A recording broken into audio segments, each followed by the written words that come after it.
Hi friends, welcome back to our channel. ఎలా ఉన్నారండి? బాగున్నారా? మీరు బాగుండాలని నేను మనస్ఫూర్తిగా కోరుకుంటున్నానండి. ఈ రోజటి వీడియోలో బ్రహ్మంగారి యొక్క కాలజ్ఞానం అనేది చెప్పడం జరుగుతుంది. ఈ వీడియోని ఫుల్గా చూడండి, స్కిప్ చేయకండి. నా వీడియో నచ్చినట్టయితే నా వీడియోని లైక్ చేయడం, షేర్ చేయడం, అదేవిధంగా సబ్స్క్రైబ్ చేయడం మాత్రం మర్చిపోకండి. మొదటగా మనం బ్రహ్మంగారి జీవితం గురించి తెలుసుకుందాం. బ్రహ్మంగారి పూర్తి పేరు పోతులూరి వీరబ్రహ్మేంద్ర స్వామి. వీరి పుట్టుక గురించి చిన్న కథ ఉంది, అదేంటో తెలుసుకుందాం. బ్రహ్మంగారి తల్లిదండ్రులు పరిపూర్ణయాచార్యులు, ప్రకృతాంబ.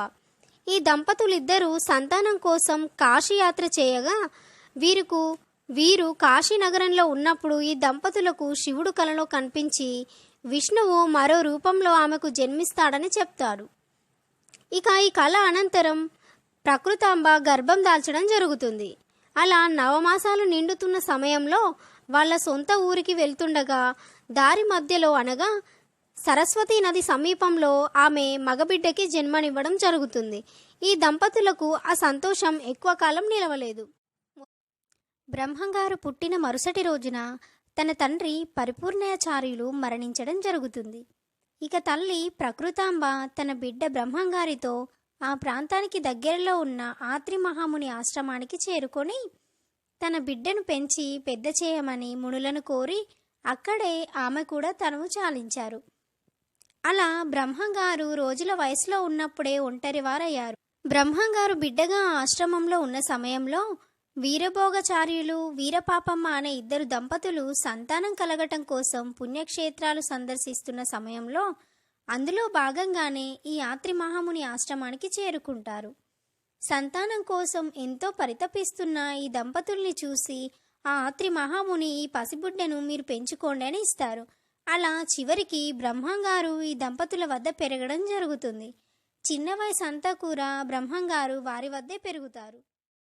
బ్రహ్మంగారు చిన్న వయసులో ఉన్నప్పుడే కాళీమాత గురించి సప్తసతి రాసి అందరినీ ఆశ్చర్యపరిచారు. ఇక బ్రహ్మంగారు 10 సంవత్సరాల వయసులో ఉన్నప్పుడు తను పెంచిన తండ్రి అయిన వీరభోగచార్యులు మరణించారు. తండ్రి మరణం తర్వాత దేశ పర్యటన చేయాలని బ్రహ్మంగారు బయలుదేరారు. అందుకోసం తన తల్లి ఆశీర్వాదాన్ని కోరతారు. భర్త కూడా దూరమై ఇప్పుడు బిడ్డ కూడా దూరం అవుతున్నాడన్న బాధలో ఆ తల్లి నిరాకరించింది. మానవ శరీరం అనేది పాంచభౌతికమని, ఆకాశం, అగ్ని, గాలి, నీరు, భూమి అనే ఈ 5 అంశాలతో మన మానవ శరీరం చేయబడిందని, సమస్త ప్రకృతిలో కన్ను, ముక్కు, చెవి, చర్మం, నోరు అనే ఈ 5 జ్ఞానేంద్రియాలు సంబంధం ఏర్పరచుకున్నాయని, వాటి ద్వారానే నేను అనే అహం జన్మించింది అని చెప్పారు. ఇలా ఈ విధంగా ఎన్నో విషయాలు తన తల్లికి చెప్పి దేశ పర్యటనకు బయలుదేరారు. ఇక అలా 10 ఏళ్ల వయసులో కర్ణాటక నుండి బయలుదేరిన బ్రహ్మంగారు తన 17వ ఏట నాటికి ఆంధ్రప్రదేశ్లోని కర్నూలు జిల్లా అయిన బనగామపల్లెకి చేరుకుంటారు. అలా ఆ ఊరు వచ్చిన తరువాత అచ్చమ్మ అనే సంపన్నురాలి ఇంట్లో పశువులను కాచేందుకు గాను పశువుల కాపరిగా చేరతారు. అలా ప్రతిరోజు అచ్చమ్మగారు ఇచ్చిన సంగటి ముద్దను తీసుకొని ఆవులను తోలుకొని రవ్వలకొండ ప్రాంతానికి వెళ్ళి అక్కడ పశువులు మేత మేస్తుండగా అదే సమయంలో తాటి ఆకులపై తన 17 సంవత్సరాల నుంచే కాలజ్ఞానాన్ని రాయడం ప్రారంభించారు.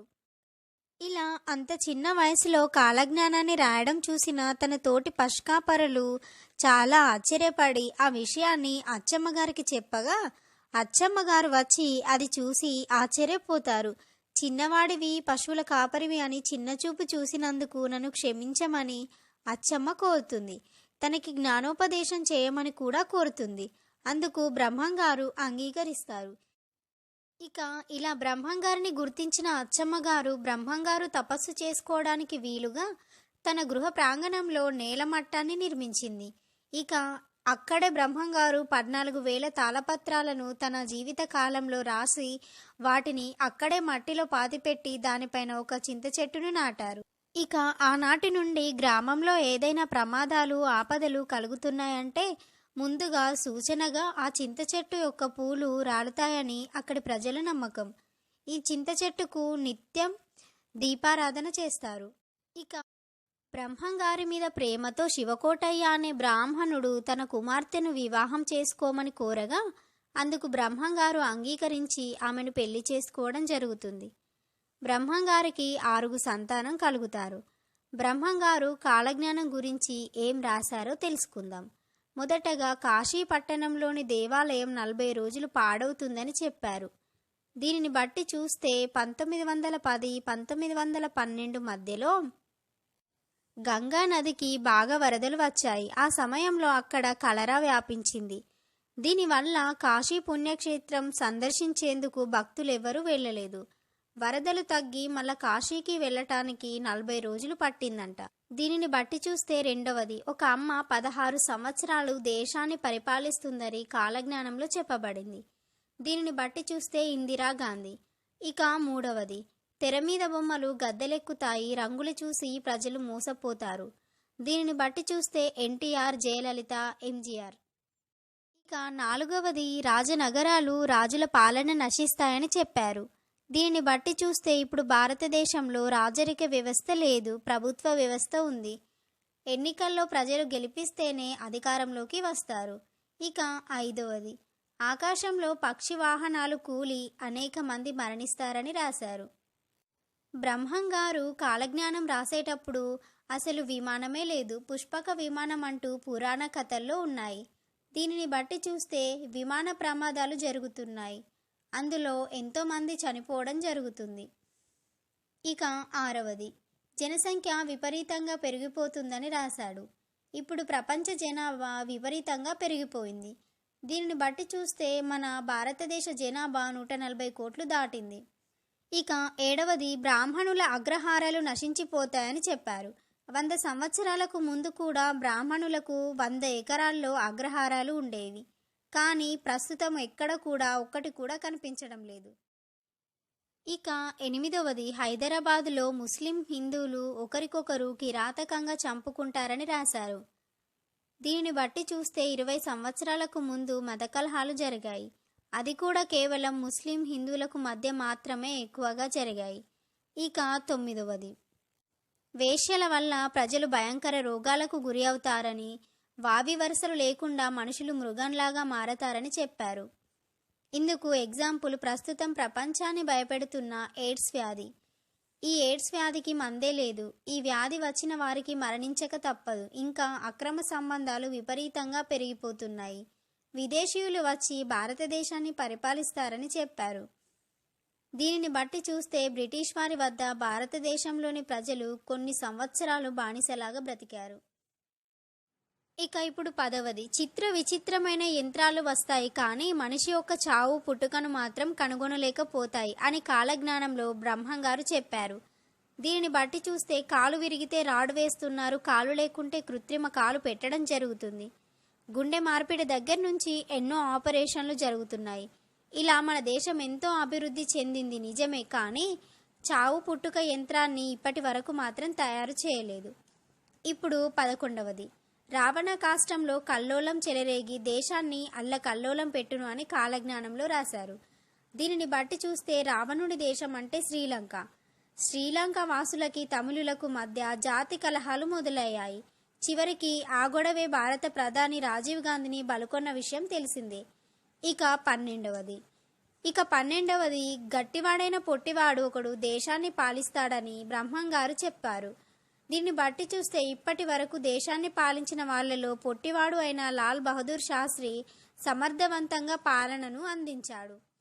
ఇక 13వది, కపటయోగులు విపరీతంగా పెరిగిపోతారు అని, వీరి వల్ల ప్రజలందరూ మోసపోతారని చెప్పారు. దీన్ని బట్టి చూస్తే కపట సన్యాసులు, బాబాలు ఎంతోమంది ఉన్నారు. వీరికి ఎలాంటి మహిమలు లేకున్నా ప్రజలు గుడ్డిగా నమ్మేస్తున్నారు. పైగా ఈ దొంగ స్వాములు విలాసాలకు బానిసలా ఉన్నారు. ఎందరో మంది దొంగ స్వాముల గుట్టు బయటపడ్డ విషయం మనందరం చూసాం. ఇక 14వది, ఒక అంతు చిక్కని రోగం దేశాన్ని వణికిస్తుందని, ఎంతోమంది చనిపోతారని బ్రహ్మంగారు కాలజ్ఞానంలో చెప్పడం జరిగింది. దీనిని బట్టి చూస్తే కరోనా కారణం వల్ల ప్రపంచవ్యాప్తంగా ఎంతోమంది ప్రజలు చనిపోవడం జరుగుతుంది. ఇప్పటి వరకు బ్రహ్మంగారు చెప్పినవన్నీ ఇందులో జరిగినవి. భవిష్యత్తులో జరగబోయేటివి ఏంటో తెలుసుకుందాం. కృష్ణానది కనకదుర్గమ్మ వారి ముక్కు పుడకని అందుకుంటుందని ఉంది. 5,000 సంవత్సరాల తర్వాత కాశీలో గంగ కనిపించకుండా పోతుందని ఉంది. దీనిపైన భిన్న వాదనలు ఉన్నాయి. చెన్నకేశవ స్వామి మహిమలు పోతాయని, కృష్ణానది మధ్యన ఒక బంగారు రథం పుడుతుందని, దానిని చూసిన వారికి ఆ కాంతి వల్ల కళ్ళు కనిపించకుండా గుడ్డివారవుతారని ఉంది. పర్వతానికి ఒక ముసలి వస్తుందని, అది 8 రోజులు ఉండి భ్రమరాంబ గుడిలో ఉండి మేకపోతులా అరచి మాయమైపోతుందని, అది విన్న ప్రజలు మరణిస్తారని చెప్పారు. బెంగుళూరు కామాక్షమ్మ విగ్రహం నుంచి రక్తం కారుతుందని, వేప చెట్టుకు అమృతం కారుతుందని, శ్రీశైలానికి దక్షిణంగా కొండల మధ్య నుండి రాళ్ళు దొర్లిపడి జనం చనిపోతారని కూడా గ్రంథాల్లో ఉంది. తిరుపతికి వెళ్ళే అన్ని దారులు కూడా మూసుకొని పోతాయి. శ్రీ వెంకటేశ్వర స్వామి సంపదను 6 దొంగలు దోచుకుంటారు. శ్రీశైల మల్లికార్జునుడు భక్తులతో మాట్లాడతాడు. యాగంటి బసవన్న రంకె వేస్తాడు. మధుర మీనాక్షి జనాలతో మాట్లాడుతుంది. బనగామపల్లిలో పాతరాతి మీద చింత చెట్టుకు జాజులు పూస్తాయి. రాయదుర్గంలో రామచిలుక వీరధర్మాలను చెబుతుంది. శ్రీకాళహస్తి గుడిలో దోపిడీ జరుగుతుంది. మల్లికార్జునుడు శ్రీశైలాన్ని వదిలి వింధ్యా పర్వతాలకు వెళ్తాడు. భర్తలను భార్యలు ఏలతారు. కోటి విద్యలున్నా కూడుకులేక మాడిపోతారు. సర్వ వస్తువులు కూడా కల్తీ అయిపోతాయి. భర్తలను భార్యలు, భార్యలను భర్తలు ధనం కోసం వేపుకు తింటారు. ముండమోపులు ముత్తైదలవుతారు. నీటిని కొనుగోలు చేస్తారు. మనుషులు పక్షుల్లా ఎగరతారు.